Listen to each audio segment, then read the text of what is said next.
Bagaimana Pak Ruki memandang kasus yang dihadapi oleh Bambang Wijoyanto dan Abraham Samad sekarang? Apa yang dilakukan oleh KPK ketika dua kasus ini berjalan secara pidana? Pertama, harus kita lihat dulu kasusnya. Kasus ini dituduhkan kepada saudara BW dan saudara AS sebelum mereka menjadi pimpinan KPK. Jadi tidak ada hubungannya dengan posisi dan peran mereka sebagai pimpinan KPK existing. Saya sudah pernah membicarakan dengan pihak polisi, pihak penyidik, disaksikan oleh Jaksa Agung. Mereka mengatakan kami tidak bisa serta-merta melakukan penghentian penyidikan ini. Karena ada pihak-pihak lain yang dirugikan. Ada pihak-pihak pelapor yang tentu saja harus kita akomodasikan. Begitu juga terhadap kasus-kasus lain yang dituduhkan. Dan mereka mengatakan, saya tidak menjanjikan, tetapi kami akan mengupayakan melakukan penyelesaian terbaik terhadap kasus ini, tetapi di meja lain. Artinya, jangan dikaitkan secara langsung dengan penanganan kasus Budi Gunawan. Ini dari pihak kejaksaan ya? Dari pihak kejaksaan dan dari pihak kepolisian. Tentu saja kami memahami situasi itu, tetapi kami tidak dalam kapasitas bisa mengintervensi penanganan kasus itu. Yang saya lakukan adalah kasus-kasus yang dimunculkan dalam tanda petik sesudah penetapan saudara BG sebagai tersangka. Inilah yang di kalangan publik dan kriminalisasi. Saya tampil ke depan, saya bilang, hentikan semua ini. Berhentikan semua ini. Tuduhan tentang kepemilikan senjata api gelap. Saya buktikan semuanya tidak ada. Bahwa senjata itu adalah senjata memang milik KPK, artinya, dan dipinjamkan secara resmi kepada para pemakainya.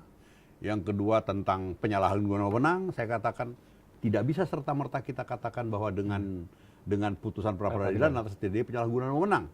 Harus bisa dibuktikan dulu tidak adanya itikat baik dan ada diskresi yang melampaui kebutuhan. Itu jadi perdebatan, tetapi pada akhirnya pihak kepolisian memahami ini, kemudian mengatakan oke, kalau yang itu yang dimaksudkan kami akan hold semuanya sampai dengan situasinya ini. Situasinya tenang. Situasi tenang ini, situasi tenang yang saya harapkan dengan situasi yang kondusif maksud saya, itu diciptakan muncul dari internal dan eksternal. Dari internal adalah ketidakpuasan pihak internal, penyidik maupun bukan, terhadap putusan pra-peradilan. Kemudian berimbas kepada ketidakpuasan kepada putusan pimpinan tentang penyerahan kasus BG dan belum diajukannya PK oleh pimpinan baru. Sedangkan dari eksternal, suasana yang tidak kondusif ini muncul dari tekanan-tekanan yang begitu keras yang dilakukan oleh pihak kepolisian, baik terutama dalam kaitannya dengan 10 kasus hukum yang melibatkan internal KPK, termasuk diantaranya adalah tuduhan penyalahgunaan wewenang. Begitu intensifnya mereka melakukan upaya-upaya, bukan mengintimidasi sebetulnya, melaksanakan tugas, tetapi jelas menimbulkan suasana yang tidak tenang. Pada sisi lain eksternal sendiri, saya melihat adanya sebuah mungkin kesamaan langkah ya antara kegiatan-kegiatan beberapa organisasi beberapa penggiat anti korupsi di luar dengan kegiatan KPK yang kemudian berjalan bersama. Suatu hal yang bagus, saling mendukung, saling memperkuat, tetapi jangan sampai berubah menjadi hal yang bersifat intervensi sifatnya. Kalau Pak Ruki merefleksikan ya, ini kan baru pertama kali kemudian KPK kalah, menetapkan tersangka, kemudian diajukan pra-peradilan dan dinyatakan tidak berhak. Apa refleksi dan introspeksi Pak Ruki berikan dengan kasus ini? Yang saya sampaikan kepada teman-teman di dalam adalah kita harus lebih proper dalam melakukan penyidikan terhadap sebuah tindak pidana korupsi. Kita tahu bahwa mereka-mereka yang terduga melakukan tindak pidana korupsi adalah orang-orang yang memiliki kekuasaan dan memiliki uang. Dan karenanya, automatically mereka adalah orang-orang yang memiliki kepintaran. Untuk itu kita harus lebih proper, lebih hati-hati, lebih firm.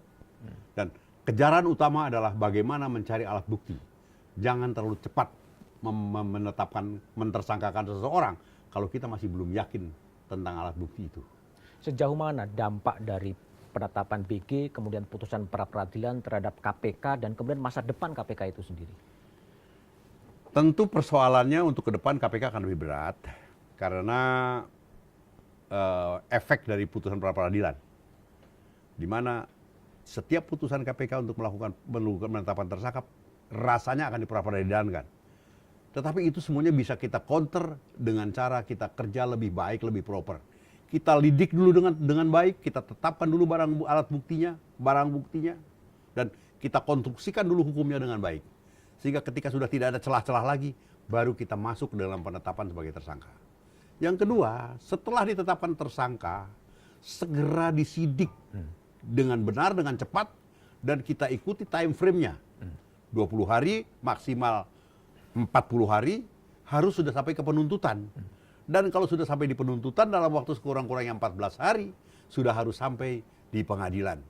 Maka apabila time frame ini kita ikuti, maka kemungkinan intervensi, tuduhan, atau peranggapan bahwa ini tindakan-tindakan KPK ini desain oleh kekuatan lain atau memang ditujukan untuk kepentingan tertentu akan terhapus dengan sendirinya.